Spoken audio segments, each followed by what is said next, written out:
عقدِ خانم بھی فرماتی ہے کیا تم اس کے بغیر فیصلے کرنے کے خواہاں ہو؟ ظالموں کے لیے برا بدل ہے، اور جو شخص اسلام کے سوا کسی اور دین کا خواہاں ہوگا وہ اس سے ہرگز قبول نہیں کیا جائے گا، اور ایسا شخص آخرت میں خسارہ اٹھانے والوں میں سے ہوگا۔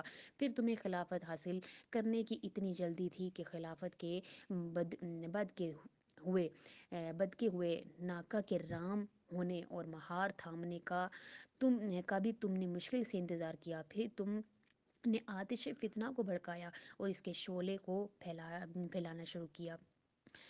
آگے دیکھیے بی بی اس کی تفسیر کرتے ہوئے فرماتی ہیں کہ حضرت رسول خدا صلی اللہ علیہ وسلم کا وصال سوموار کے دن ظہر کے وقت ہوا۔ حضرت عمر بن خطاب مغیرہ بن شیبہ کے ہمراہ آئے اور نبی کریم کے چہرے مبارک سے کپڑا ہٹا کر کہنے لگے یہ کیا گہری بے ہوشی ہے؟ رسول خدا نے مغیرہ نے کہا حضور صلی اللہ علیہ وسلم کا انتقال ہو گیا ہے۔ حضرت عمر نے کہا تم جھوٹ بولتے ہو، تم فتنہ آور آدمی ہو۔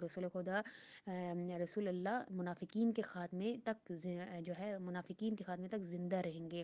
اور اس وقت حضرت ابوبکر مدینہ سے باہر اپنے گھر المسخ نامی جگہ پر تھے۔